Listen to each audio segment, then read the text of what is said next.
네, 안녕하세요. 백운정입니다.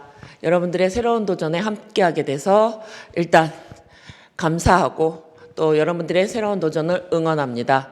그래서 여러분들이 지금 새롭게 행정사를 공부하려고 하시는 분들이 이거를 듣고 계실 텐데, 행정사라고 하는 것이 다른 시험하고 달리 1차와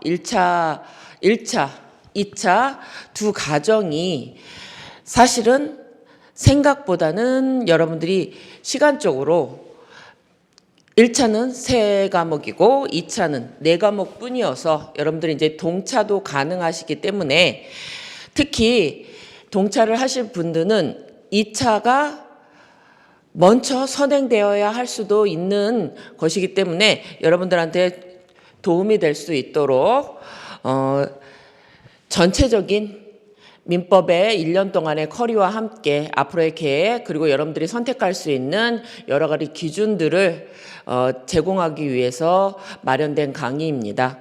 그래서 오늘 나눠드린 자료는 이렇게 세로 자료와 가로 자료로 나뉘어져 있습니다. 그래서 우선은 여러분들이 거기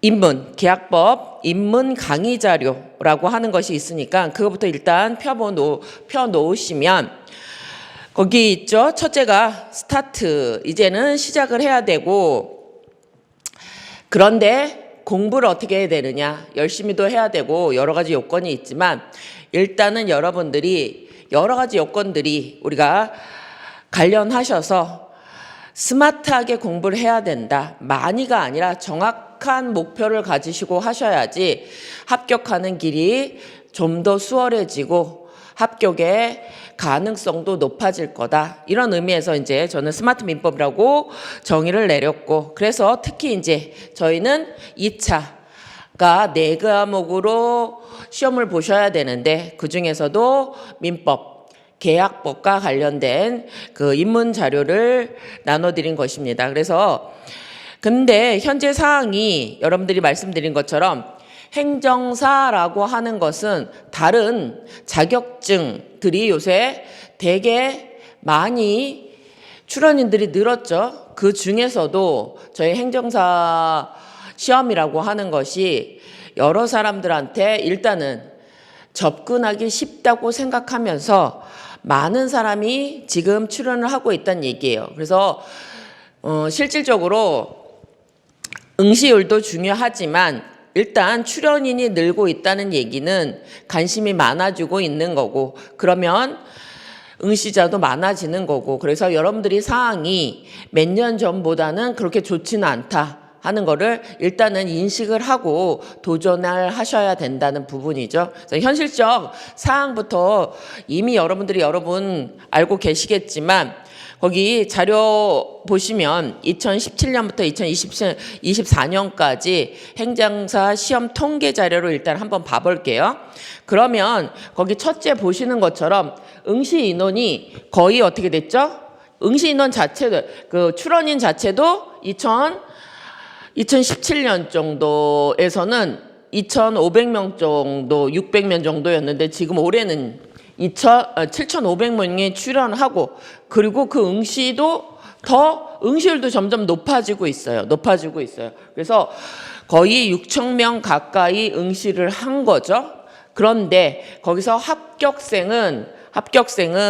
최종 합격생은 일반 행정이라고 하면 2차까지 여러분들이 종차를 목표로 하신다면 2차 시험에서 최종 합격하는 사람은 일반 행정 이라고 하시면 여러분들이 250등 안에 들어야 되는 시험이죠. 그러니까 1차를 합격하시고 그 밑에 내려가시면 2차를 올해 출원한 사람이 3,500명이었어요. 그럼 여기서 1차를 합격했음에도 불구하고 이미 어떻게 돼요?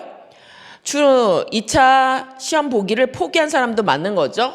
우리가 시험 구조가 1차와 2차로 되어 있고, 그래서 한 번은 더 볼 수 있는 기회를 주기기 때문에 여기 동차생과 함께 기존의 유예생이 같이 봐야 돼요. 그럼 작년에 1차 합격생이 거의 2,000명에 달했고, 그리고 올해 1차 합격생이 2,600명에 달했었죠. 그렇게 되면 전체가 4,600명에 가까운 사람이었고 작년에 뭐 300명쯤 양 시험에서 합격했다고 하더라도 여기서 작년에 이렇게 봤을 거잖아요. 그럼 작년에 동차생으로 한 100명 정도가 붙었다 하더라도 지금 4,500명쯤이 남아있는 상황인데 출원인은 현재 2차에 3,500명 정도 출원을 했어요. 그러니까 이것으로 알 수 있듯이 여러분들은 1차 합격하시고 2차를 시험장에 합격했음에도 불구하고 시험장에 안 가시는 분들이 1,000명 가까이 계신다는 얘기예요. 왜 그러냐? 1차는 객관식 시험이고 3과목밖에 아니기 때문에 여러분들이 쉽게 접근하시긴 하죠. 그것도 절대평가니까. 하지만 2차는 여러분들이 어떻게 돼요? 직접 손으로 쓰셔야 돼요. 맨바닥에다.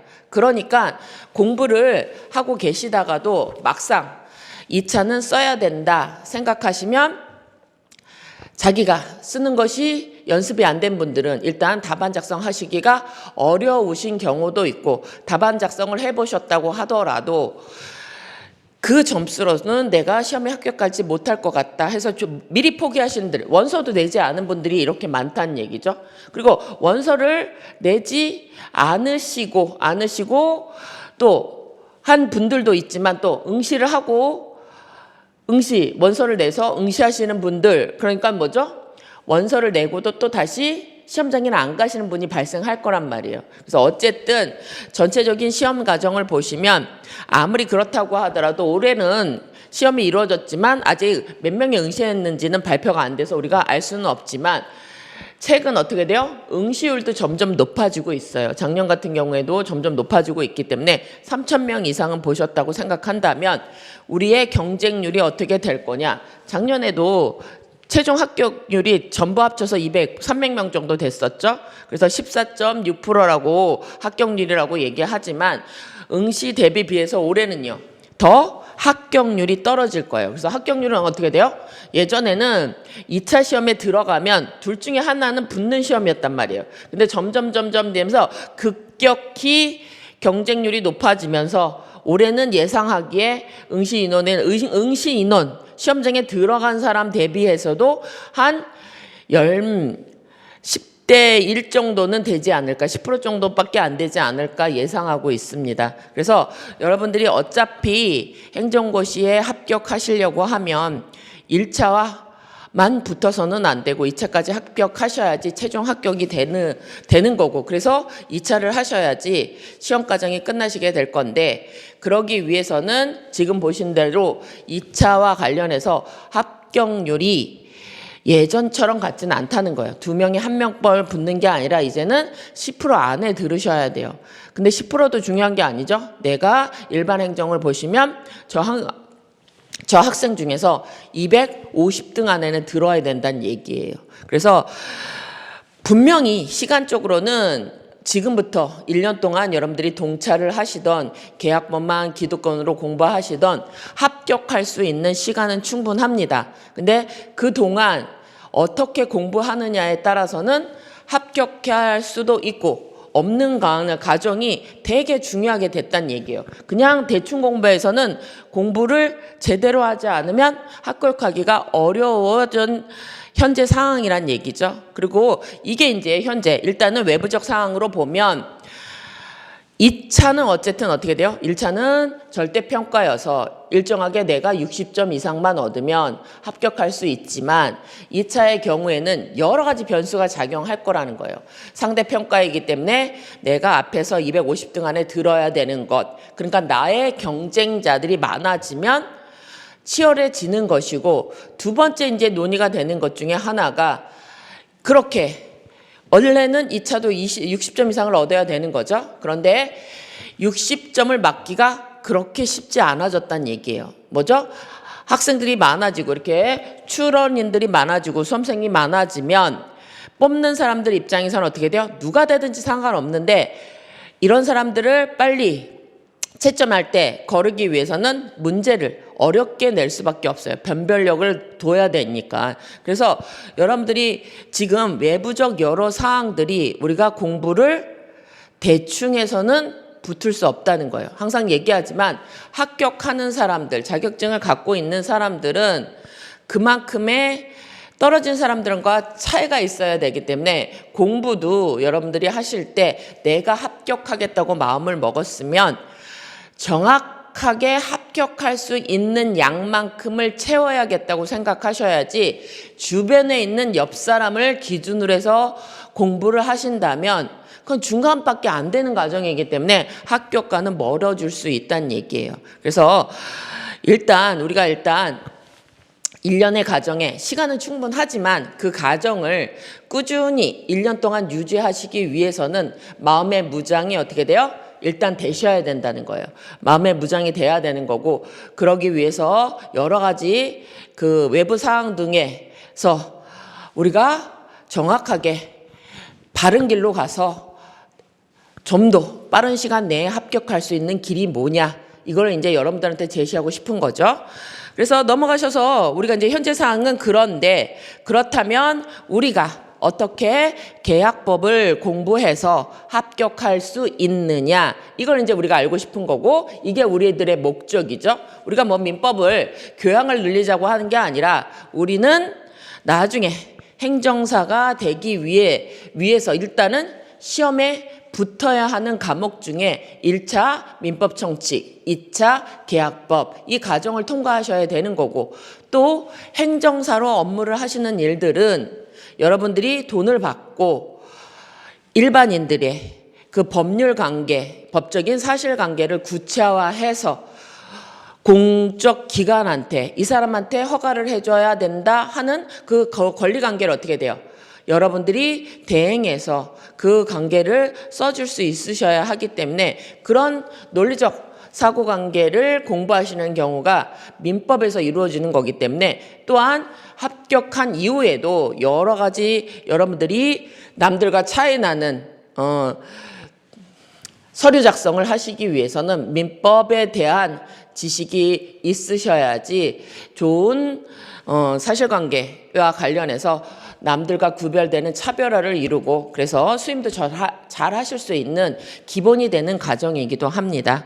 그래서 거기 한번 보시면 2차 합격의 키워드. 그래서 우리가 일단 합격의 키워드는 지금 앞에서 본 것처럼 사항이 그리 좋지는 않아요. 그래서 내가 3,000명이 내년에는 더 많을 수도 있죠. 그런데 그 과정 중에서 내가 합격하기 위해서는, 그래서 우리가 이제 처음 공부하시는 분들은 내년 1년 뒤에 동차를 노리신다고 하면 더 그렇겠죠. 기존에 이미 1차를 합격하셔서 기득권을 갖고 있는 분들과 경쟁을 하셔야 되는 거기 때문에 여러 가지로 나는 1차도 붙어야 되는데, 이런 여러 가지 마음에 부담이 있으실 거예요. 그런데 첫 번째는 시험에 합격하는 건 일단 자신감이에요.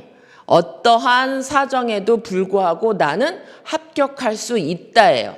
그런 마음을 갖고 하셔야지 처음부터 지는 마음으로 접근하시면 안 된다는 얘기예요. 그래서 이렇게 내가 현재 사항이 어떠한 사항이든 나는 합격할 거다.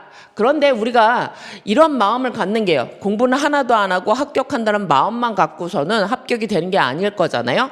그러니까 우리가 갖고 있는 수험 생활 자체, 앞으로 1년 동안의 과정을 어떻게 하셔야 되죠? 여러분들이 시간 타임에 맞춰서 꾸준히가 중요하죠. 꾸준히 일정 시간 동안을 공부하겠다. 이게 이제 여러분들이 필요하신 거예요.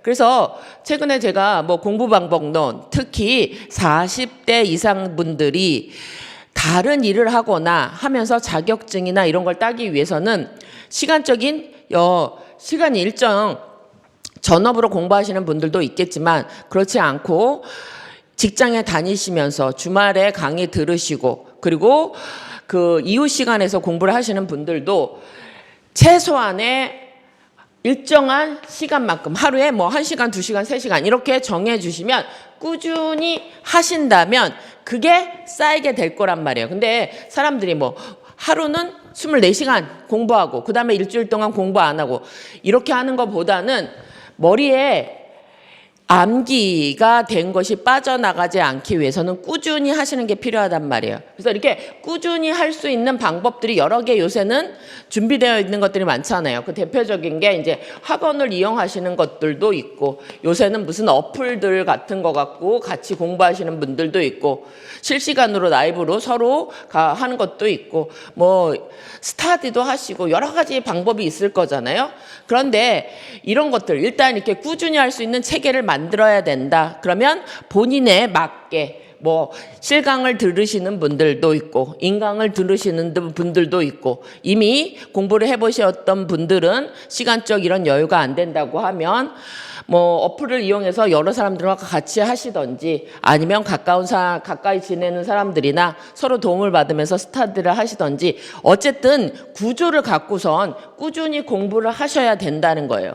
근데 1차는 내가 인강을 들으시고 하고 그래도 객관식이기 때문에 여러분들이 공부하시는데, 특히 2차에서 제일 중요한 거는 맨 하얀 종이 안에다가 내가 내 머릿속에 있는 걸 끄집어내서 글로 써야지 점수가 받아지는 것이기 때문에, 여러분들은 일단 제일 중요한 거는요, 손으로 공부하는 연습을 하셔야 돼요. 우리가 그냥 유튜브나 이런 거, 인강을 보시면서 듣는 것도 여러 가지 생각을 하는 건 맞지만, 마지막에는 시험장에 가셔서는 어떻게 해요?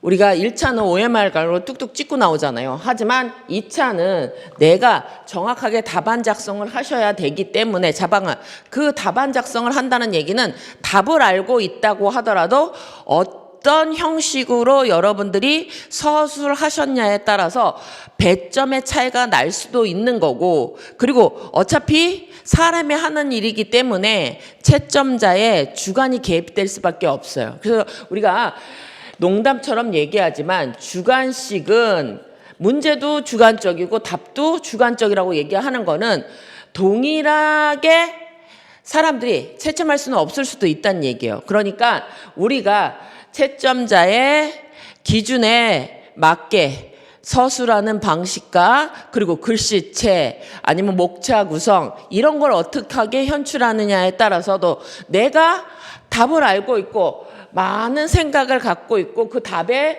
접근하는 여러 가지 기술적인 노력이 있다고 하더라도 어떻게 돼요? 손으로 표면에 나타날 때 어떻게 편출되느냐에 따라서 다를 거란 얘기예요. 그리고 그 답안 작성하는 방법도 여러 형태로 나타날 수도 있다는 얘기예요. 그래서 그런 과정들이 다 뭘로 이루어진다? 결과적으로는 마지막에는 내가 써내야 되는 거고, 그런 표현들이나 용어들 그리고 글씨체, 구조 이런 것들도 대단히 중요한 배점 요소로 작용할 거기 때문에 2차는 여러분들이 마지막에는요, 이게 제일 중요해요. 모의고사.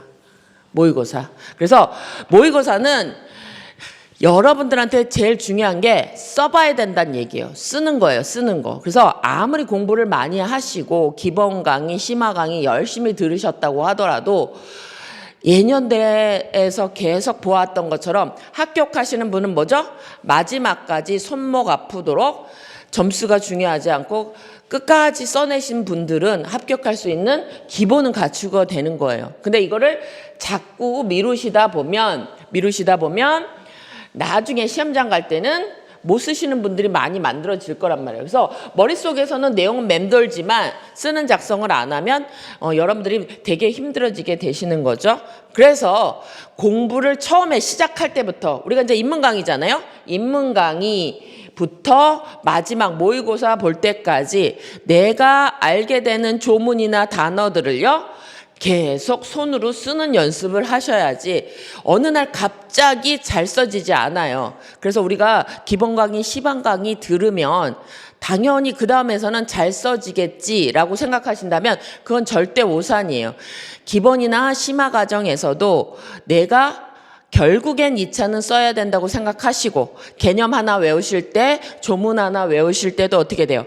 자꾸 연습하시는 과정을 처음 공부 시작하실 때부터 갖고 계셔야 돼요. 그래서 제가 여러 가지 객관식 강의도 하고 2차 강의를 시작하고 이렇게 전체적으로 보면, 그래서 작년에 저의 목표는 모든 분들이 최소한 쓸 수 있게는 하겠다. 이게 목표였어요. 그래서 뭐 단문 과정부터 다른 분들은 채점 안 해주셨는데 채점을 따로 하는 시스템이 없었는데 저는 개인적으로 일단은 실강 학생분들이라도 채점을 해드리고 구체적으로 내용 정리가 관련해서 그 정의나 이런 것들을 잘 쓰고 있는지 그리고 써보고 확인받는 과정을 한 번이라도 더 하시면 좋을 것 같다고 해봤는데 그게 저한테도 여러 가지 의미가 있었어요. 그러니까 그 전에 제가 이제 설명을 해드리면 여러분들이 그대로 알아들을 거라고 생각했지만 막상 답안지에 현출되는 것들은 본인은 잘 썼다고 생각하지만 용어의 선택이나 서술 과정에서 부정확한 부분들이 많다는 걸 알게 됐어요. 그래서 여러분들이 그 핵심 용어들이나 이런 것들은 우리가 수업 시간에 더 자세히 공부하고 그래서 여러분들이 이거는 꼭 써야 되고 요 용어는 어떻게 써야 되는 것까지 알려드리려고 노력하고 있습니다. 그래서 어쨌든 우리는 모의고사 과정 중에서 그냥 배우는 게 아니라 그게 답안으로 작성돼서 어떻게 돼요? 배점이 될 수 있도록 하는 거 이게 목적이란 말이에요. 그러니까 앞으로 1차와 달리 2차는 우리의 목적은요. 시험장에 가서 쓸 수 있는 공부를 하자예요. 쓸 수 있는 공부를 하자. 그래서 마지막까지 포기하지 않고 시험장으로 일단은 갈 수 있는 마음의 준비를 할 수 있도록 기본 강의부터 천천히 하시고 뭐가 중요한 단어이고 이건 꼭 쓰셔야 되는 거고 여기 개념들은 어떻게 하는 거다. 그래서 최소한 요 단어는 외우셔야 한다. 이런 것처럼 여러분들이 암기할 수 있는 키워드나 이런 것들은 꾸준히 공부 시간에 함께 하실 수 있도록 하겠습니다. 그래서 이렇게 이런 과정을 가지고서 그러면 우리가 얼마만큼 공부를 해야 되고 양이 얼마나 되느냐 이것도 되게 중요하죠. 1차와 달리 1차는 내가 외워서 써내야 되기 때문에 양이 일단 어디가 얼만큼이냐 이게 되게 중요하게 됩니다. 그래서 거기 둘째 보시면 어떻게 공부할 거냐 사실 여러분들이 저한테 원하는 거는 저희 문제가 출제가 어떻게 되느냐 그 뒷페이지 한번 볼게요. 올해 문제 한번 볼게요. 올해는 그래도 그걸로 한번 가봅시다. 문제가 어떻게 출제되는지 알아야지 우리가 공부할 것도 결정될 거잖아요. 그럼 6페이지 한번 보세요. 6페이지로 넘어가시면 올해 출제 문제예요. 이게 올해 출제 6페이지 볼게요. 2024년 12월 행정사 올해 10월 달에 본 문제죠. 거기 보시면 이제 첫째 주에 봤는데 올해 문제는 그래도 어떻게 됐죠? 첫째 문제가 사례 문제가 나왔는데 특히 이제 상임법, 특별법에서 나온 게 불이타라고는 할 수 있고 케이스 자체로 나왔다는 게 그런데 사례 문제 자체는 지금 어떻게 돼요? 심플하게 나왔어요. 작년에는요. 사례 문제 자체가 한 페이지, 문제 한 페이지고 나와서 수험생들이 상당히 당황을 했었어요. 왜 그러냐면 예전에는 우리 저렇게 50% 정도 합격했을 때 2017년도 정도까지만 하더라도 우리 문제수 유형이 단문이라는 문제로 나왔었어요. 단문이라는 게 뭐죠? 계약 체결상 과실 책임에 대해서 논해라. 그래서 2번 문제 같은 거죠. 거기 보시면 문제 2번처럼 어떤 것들의 의의 요건 효과를 써라. 뭐 설명하라. 이런 문제가 5문제 정도 나왔었단 얘기예요. 그런데 시험이 지금은 어떻게 바뀌었냐? 일단 1번하고 2번 우리가 이제 문제 1번은 20점, 20점짜리 문제로 인해서 어떻게 돼요? 사안을 해결하는 문제로 나와요. 사례형 문제라고 얘기하죠.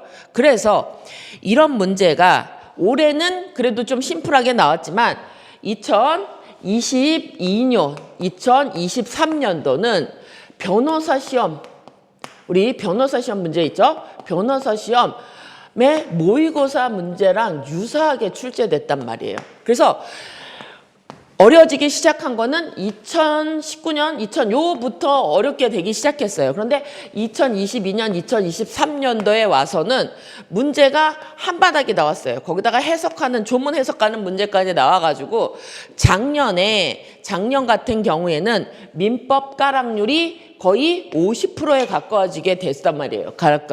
그래서 처음에 작년에도 2023년도 문제 시험을 보고 나서도 학생들이 학생들이 어떻게 됐어요? 특히 이제 저하고 같이 공부를 했던 학생들은 본의 아니게 제가 전공 모의고사 마지막에 문제 냈던 것이 거의 비슷하게 나왔었어요. 그래서 동차생이라고 하더라도 놀라지 않고 잘 써가지고 점수를 지금 이제 다른 시험 때문에 떨어져서 다시 저 민법을 듣고 계시는데 그분들이 동차생이었는데 민법은 60점 넘게 맞았다고 했던 게 왜 그랬냐?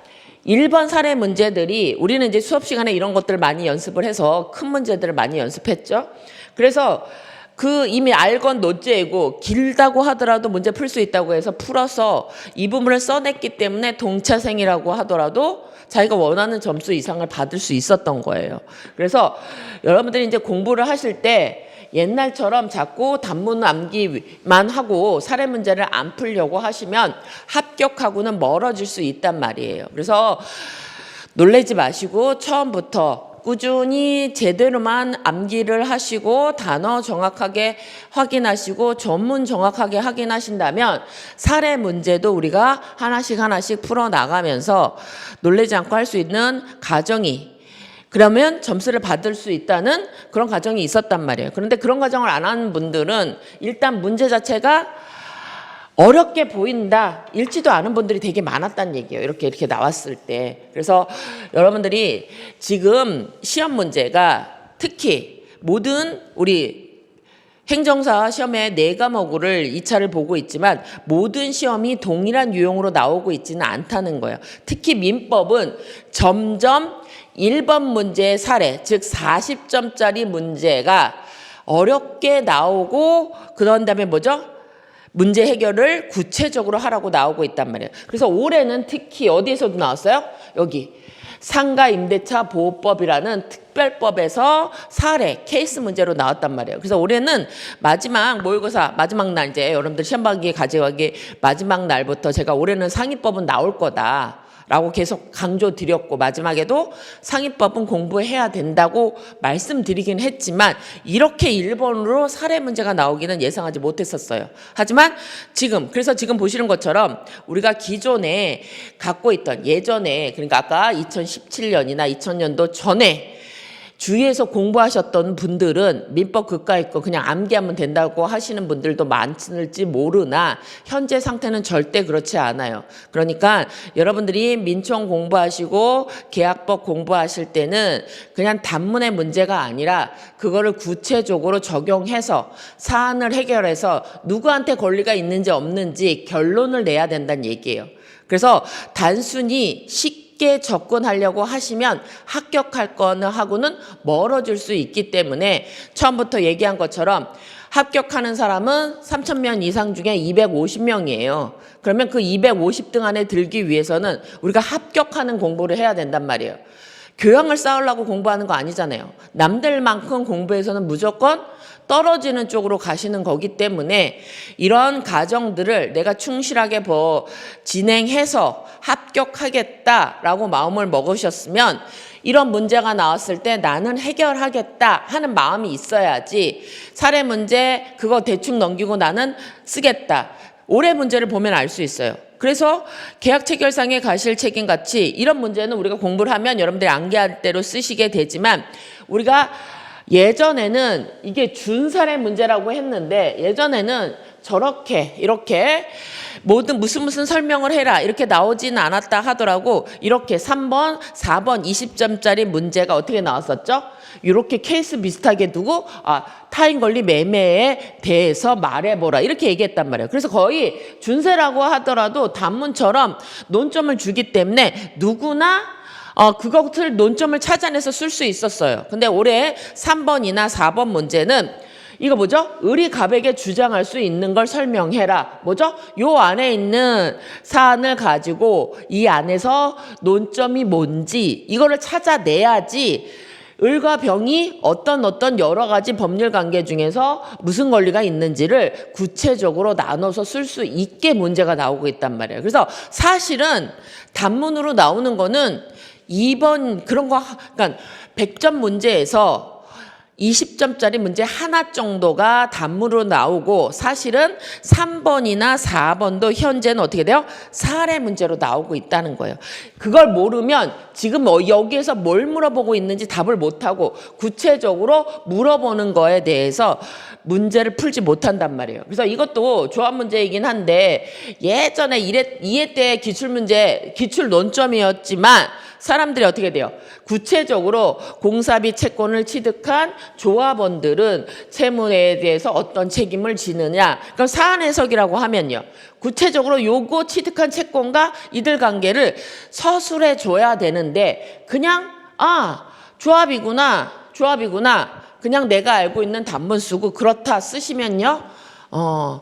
배점에 있어서 많은 불림이 있을 거란 얘기예요. 그래서 계속 말씀드리고 있는 거는 어쨌든 사안 해결을 하실 수 있도록 민법은 처음부터 마음을 먹고 공부하지 않고 단문만 외우겠다고 하면은 예전과 같이 민법에서 단순히 단문을 써서 합격을 하겠다라고 하면 좋은 점수는 여러분들이 얻을 수 없을 거란 얘기예요. 그래서 처음부터 접근하실 때 현재 문제가 어떻게 나오고 있는지를 알아야지 우리가 공부를 어떻게 할 건지 방향이 바뀔 거예요. 그래서 2019년도 정도에서는 아직 이렇게 바뀔 건지 혼동된 상태였었어요. 그래서 그때는 제 주변에도 행정사를 가르치시는 다른 강사분들이 계셨었는데 그래서 그때는 서로 논의가 많았어요. 단문만 하면 된다. 어렵게 가르칠 필요 없다라고 말씀하셨지만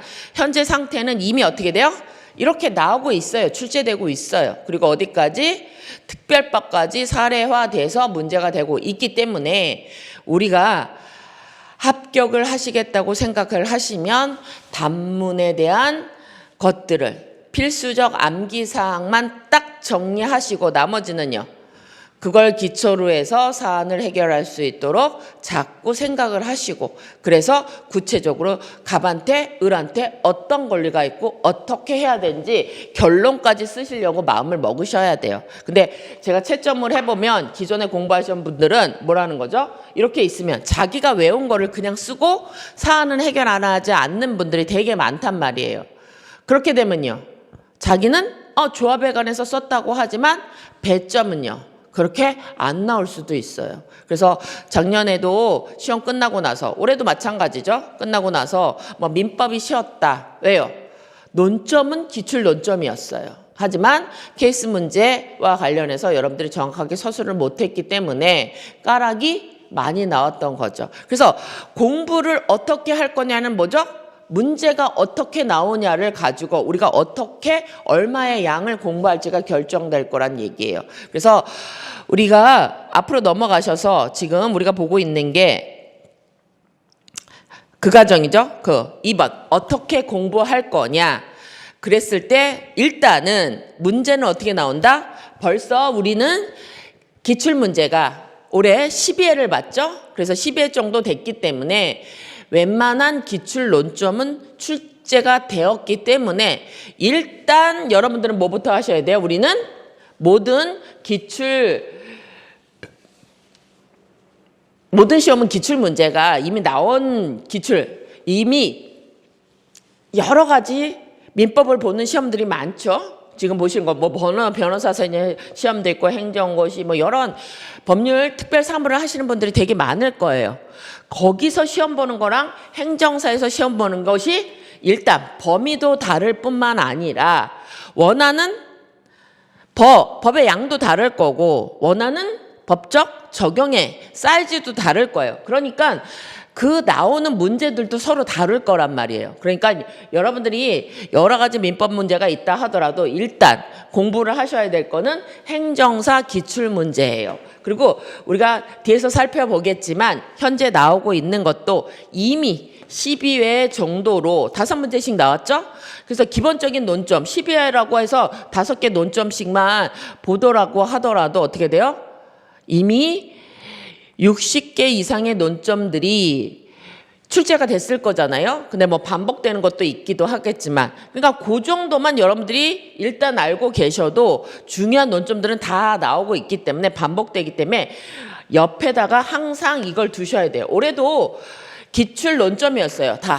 그래서 우리가 예상하기는 4개는 기출 논점이고 하나는 브리타가 나올 수 있다고 예상을 하고 공부를 하는데 올해는 5문제 다 기출 논점이긴 했었다는 얘기예요. 그런데 기출 논점이어서 이미 출제돼서 나도 들어본 적이 있다는 거랑 내가 쓸 수 있다는 건 다르기 때문에 막상, 그리고 올해 문제는 어떻게 나왔다고요?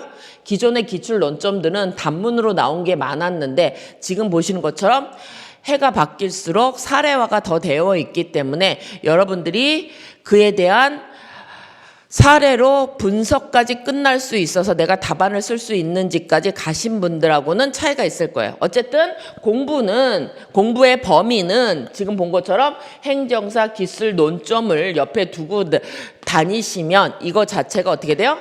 우리가 시험에서 출제될 수 있는 논점이기 때문에 시험에 범위의 양은 여기서 이만큼 정도만 공부하시면 여러분들이 어디까지 공부하고 얼만큼 공부할 것은 결정될 것이고 이것이 올해도 입증이 됐다 하는 정도 확인하시면 돼요. 그래서 이런 과정을 가지고 우리가 얘기한 대로 꾸준히 공부를 해서 제일 중요한 건 언제죠? 시험장에 가서 내가 시험을 얼마나 잘 볼 수 있느냐 그거죠. 그래서 우리의 목표는 뭐죠? 지금 아무리 공부를 잘했다고 하더라도 어디 가서 잘 봐야 돼요? 우리가 목표는요. 시험 당일날 내가 시험장에 가서 이날이 어떻게 돼요? 제일 점수를 잘 받아야 되는 거죠. 그래서 이렇게 시험장에서 잘 받기 위해서 우리가 뭐죠? 마지막에 하루에 다 정리를 하고 가는 게 하루 특강이라는 것도 있고 전국 모의고사도 보고 그래서 그 전 단계로 어떻게 돼요?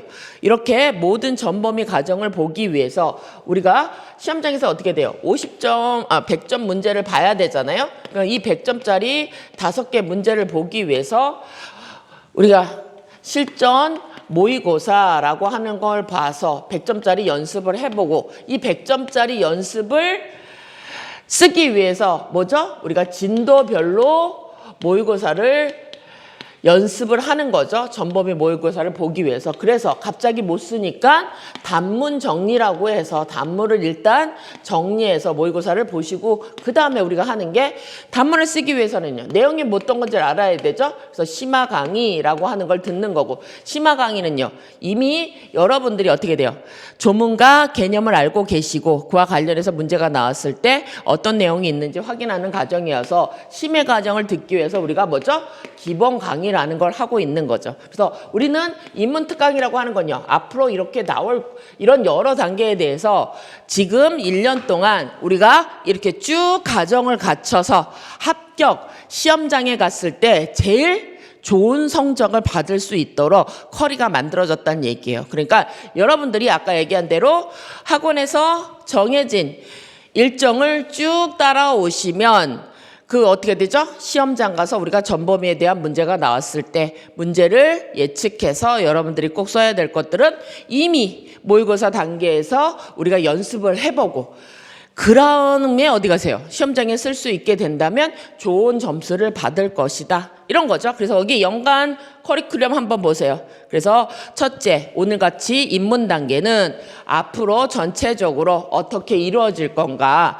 그래서 우리가 앞으로 이루어질 그런 것들에 대한 이념 아니면 전체적인 틀을 알려드리려고 하는 거고 그래서 그 단계가 보는 것처럼 기본 이론 과정이라고 하는 거는 우리가 공부하게 될 계약법이라는 게 뭐고 조문은 어떻게 구성되어 있고 어떤 용어들이 나올 거다. 그래서 구체적으로 이 과정을 우리가 이제 요약 과정이라고 하는 과정을 한 번 더 거쳐서 기본서로 정리하고 그리고 나서는 이걸 이제 어떻게 돼요?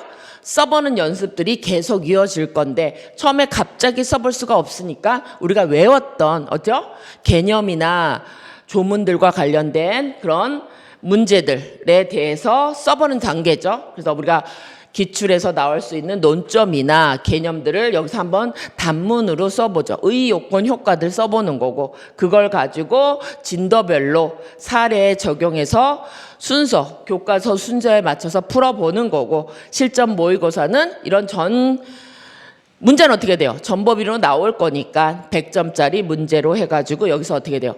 연습을 하시고 그리고 시험 보기 전에 여태까지 배운 걸 하루에 한 번 더 정리를 해보시는 거죠. 그리고 시험장에 들어가셨을 때 여러분들이 1년 동안 공부했던 것이 집약체로 나타나서 그래서 마지막에 모의고사나 실전 모의고사, 진도별 모의고사를 봐서 여러분들이 써봤던 문제는 10년 뒤에도 써볼 수 있어요. 자기 혼자 노력한 거는. 그게 제가 산 증인이죠. 그래서 써볼 수 있기 때문에 많이 써보신 사람이 시험장에서도 잘 쓸 수 있다는 거예요. 그래서 우리가 착각하는 것이 머릿속에서 암기를 하고 있거나 알고 있다면 손으로 써질 거라고 생각하는데 생각보단 그렇지 않다는 거예요. 그래서 특히 뭐 시험이라고 하는 거는 뭐죠?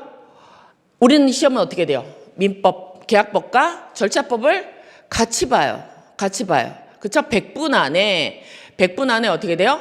2과목을 써야 돼요. 200점짜리를 써야 되면 20점짜리 문제를 10분 안에 쓰셔야 된다는 얘기예요. 그러면 짧은 시간 안에 논점을 가지고 그걸 요약해서 정확한 문장으로 압축해서 서술할 수 있느냐, 알고 있는 거랑 압축해서 배점함에 맞게 쓸 수 있느냐 하는 거는 또 다른 문제이기 때문에 지금부터 여러분들이 그렇게 이 전체 과정을 쭉 확인하시면 그때 내가 시험장 가서 연습되어서 있었기 때문에 알고 있는 문장을 점수를 받을 수 있는 압축된 문장으로 서술해서 내가 답안을 작성하고 그리고 그건요 이미 써봤던 거기 때문에 내 점수가 이미 써봐서 채점도 받아보고 해봤기 때문에 모의고사 시험장에 가면 나왔을 때 여러분들이 이건 나온 문제였고 내가 써봤다 하는 거랑 안 써보고 들어간 문제는 완전히 다를 거예요. 그래서 뭐 학원에서도 적중 자료라고 해서 모의고사 과정에서 써봤던 거 그래서 기존의 기본서나 이런 거 있는 거 빼고 모의고사 과정에서 써봤느냐 아니냐를 가지고 적중 여부를 판단하시더라고요. 그래서 우리도 그게 적중률이 되게 높았죠. 그래서 올해 같은 경우에도 모의고사 과정에서 기출됐던 논점들은 다 케이스 문제도 풀어보고 단문도 써봤던 과정이 있었기 때문에 시험장 가서 학생들이 나와서 뭐라고 얘기했어요? 민법은 쓸만했다고 얘기하실 수 있었던 거죠. 저렇게 케이스 문제가 나오더라도. 그러니까 여러분들이 지금 이런 과정들은 이미 입증돼서 학생들이 얘기하셨고 그리고 여러분들이 알고 싶어하는 것처럼 제일 알고 싶은 건 그거죠? 5개를 찍어주세요. 얘기하는 건데 아까 말씀드린 것처럼 문제는 기출 논점에서 나오는데 그것들이 사례화되느냐 이런 것들이잖아요. 그것들은 우리가 이제 모의 과정을 같이 거치고 그리고 또 새로운 유형의 문제가 나오면 제가 여러 가지 책들이나 다른 모의고사 문제를 봐서 여러분들이 정리해 드리기 때문에 여러분들이 불이탈을 맞는 경우는 변치 거의 없을 거란 얘기예요. 그래서 그런 과정들만 잘 거치신다면 여러분들이 마지막에 가서는 문제와 관련된 것들은 다 확인하시고 가실 거고 그래서 시험장에 가시면 이미 써봤던 문제들에 대한 것들을 다시 한번 짧은 시간 안에 쓰게 될 수 있는 요건은 갖출 것이니까 그런 과정들이 이어질 거라고 하는 거예요. 그래서 여러분들이 이제 커리만 잘 따라오시고 중간에 포기하지 않으시고 끝까지 꾸준하게 아까 얘기했죠? 강의 들으시고 일주일에 우리 강의 한 번씩 만나잖아요. 그 강의 확인하시고 그와 관련된 범위에 관해서는 복습하시고 계속 손으로 연습하시는 과정이 이루어진다면 합격할 수 있는 충분한 조건은 갖추시게 될 거란 얘기예요. 그래서 첫째 시간은 우리가 이제 앞으로 어떤 목적을 가지고 어떻게 공부하느냐 이거에 대한 얘기를 했어요. 어차피 여러분들이 이 강의를 들으신다면 행정사를 공부하겠다 마음 먹으셨을 거고 그리고 누구 거를 들을 거냐 어디서 공부를 할 거냐 어떤 강의를 들을 거냐 많은 고민이 되실 거예요. 그런데 이런 과정들이 충분하게 저희 방문각에서 이루어지고 있고 특히 저와 같이 공부를 하신다면 이런 과정들이 체계적으로 이루어질 거기 때문에 여러분들이 준비를 하실 때 일단 어떻게 이루어질 건지 개념을 갖고 있으신다면 앞으로 공부하시는 과정이 조금은 두렵지 않고 우리가 항상 불안하죠. 수험생의 가장 적은 뭐죠? 합격해서 내 이름이 나오기까지는 항상 불안해요.